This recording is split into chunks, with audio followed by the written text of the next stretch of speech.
02. 인격. 두 번째. 인격은 타고나는 걸까? 내가 만드는 걸까? 처방. 나의 근원지를 찾아서. 인격 형성의 후천적 요인으로는 성장 환경과 성장 경험을 들 수 있다. 그중 가정은 개인이 가장 처음 경험하는 사회화 장소이자 가장 중요한 성장 환경이다. 환경의 영향은 기억이 생기기 전에 이미 시작된다. 만약 내 성격에서 나도 이해할 수 없는 부분이 있다면 내가 기억하지 못하는 인생 초기의 환경과 관련돼 있을 가능성이 높다. 자신이 강보에 쌓인 아기였을 때 어떤 환경에 있었는지, 무슨 경험을 했는지 전부 아는 사람은 없으니 말이다. 갓난아기였을 때 부모와의 관계.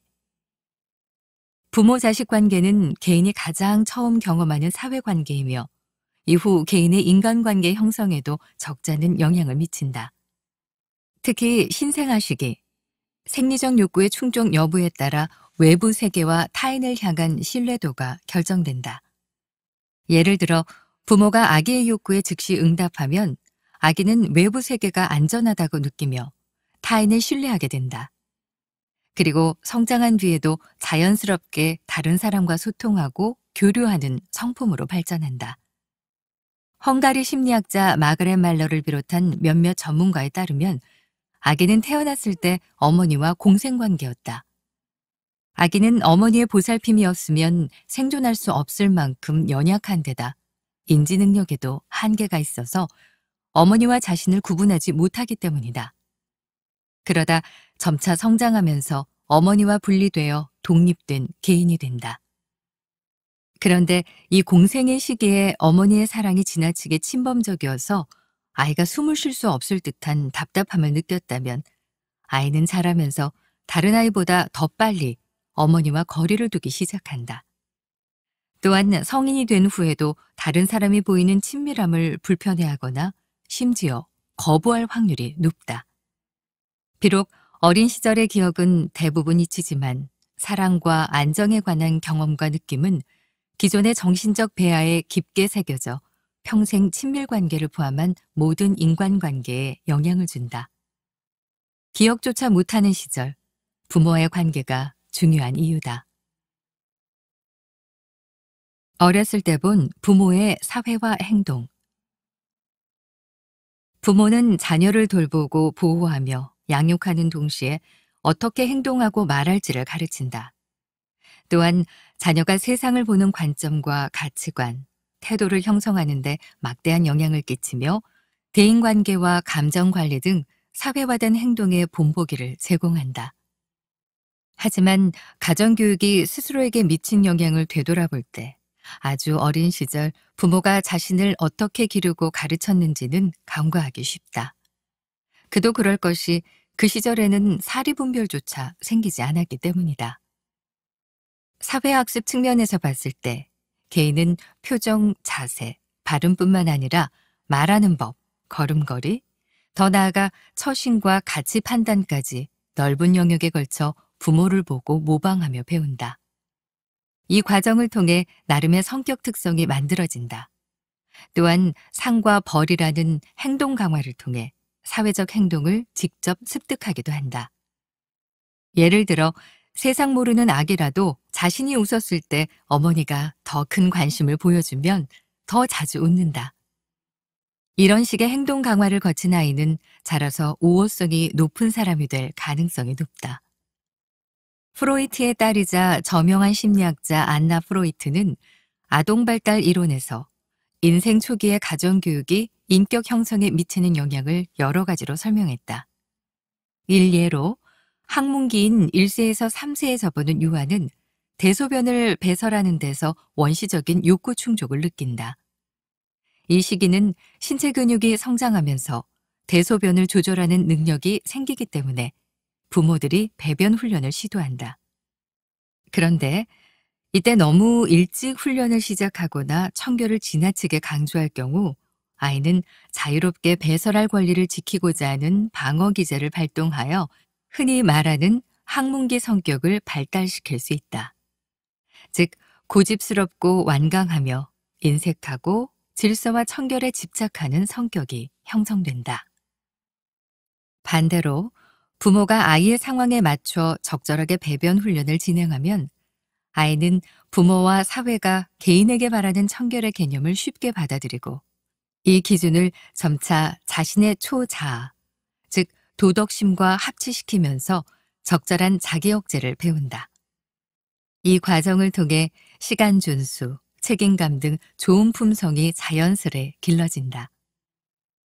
정신적 외상, 즉 부모 중 한쪽에게 버림받거나 부모의 불화를 자주 목격하는 등의 경험은 영유아기뿐만 아니라 인생 어느 단계에서 겪더라도 개인의 인격에 심각한 흔적을 남긴다.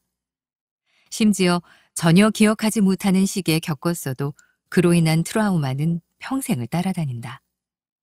여기에는 생리적 근거가 있다. 영국 학자 더글라스 브렘너에 따르면 외상적 사건이 초래한 스트레스는 대뇌의 해마체, 기억을 담당하는 부위를 위축시켜 정서 안정성을 해친다. 인격을 원하는 모양대로 빚으려면 한 사람의 인격이 대부분 정신적 배아에 의해 결정된다면, 또한 인생 초기의 경험에 영향을 받는다면, 게다가 그 시기의 환경은 자의로 선택하거나 통제할 수도 없다면 어떻겠는가? 뿐만 아니라 우리가 어떤 환경에 처하는지조차 정신적 배아의 영향으로 정해진다면? 예를 들면 우호성이 높은 아이는 그렇지 않은 아이보다 부모에게 혼날 일이 적고 경쟁심이 강한 아이는 더욱 도전적이고 어려운 학교를 선택하는 것처럼 말이다. 이러한 사실은 자칫 우리를 비관적으로 만들 수 있다. 스스로 어떠한 사람이 되고 싶다고 생각하고 노력하는 자체가 무의미하게 느껴지기 때문이다. 다행히 실제로는 그렇지 않다. 오히려 이런 사실을 바르게 인지하면 자신의 인격을 원하는 모양대로 빚는 것이 훨씬 수월해진다. 선천적인 한계를 인정하고 천성적인 장점 받아들이기. 사람은 누구나 정신적 배아가 있다. 개인의 기질뿐만 아니라 미래에 발전하고 변화할 수 있는 범위도 이에 따라 결정된다.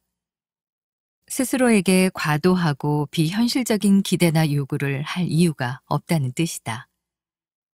당신에게는 분명 선천적인 한계도 있다. 그러나 동시에 천성적인 장점도 존재한다.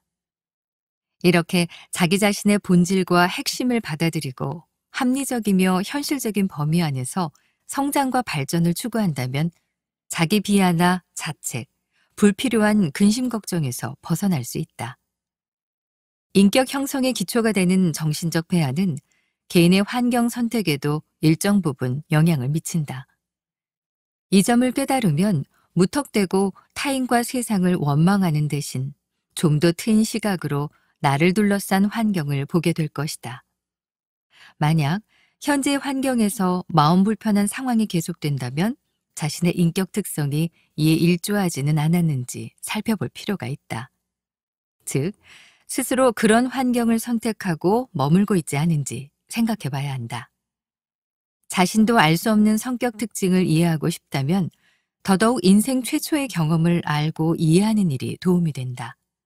어쩌면 이런 시도를 통해 전혀 새로운 깨달음을 얻게 될지도 모른다. 영국의 심리학자 브라이언 리틀은 인격이 순전히 유전자와 환경에 의해서만 결정되지는 않는다고 보았다. 인격이 형성된 후에도 얼마든지 스스로 어떤 사람이 될지 선택할 수 있다는 것이다. 또한 그는 인간에게는 세 종류의 자아가 있다고 말했다. 첫 번째는 유전자로 결정되는 자아이고, 두 번째는 환경과 문화의 영향을 받아 형성된 자아, 세 번째는 자신이 추구하는 인생 목표와 가치에 따라 정의되는 자아다. 그중 가장 중요하며 온전히 나 자신에게 속한 것은 바로 마지막, 세 번째 자아다. 인격을 만들다. 사람은 누구나 정신적 배아가 있다. 인격 형성의 기초가 되는 정신적 배아는 개인의 환경 선택에도 일정 부분 영향을 미친다. 혹 현재 환경에서 불편한 마음이 계속되는가? 그런 환경을 스스로 선택한 것은 아닌가? 의심하는 그 순간 자신을 둘러싼 환경이 지금과는 다른 시각으로 보일 것이다. 인격은 순전히 유전자와 환경으로만 결정되지 않는다. 인격이 형성된 후에도 얼마든지 스스로 어떤 사람이 될지 선택할 수 있다.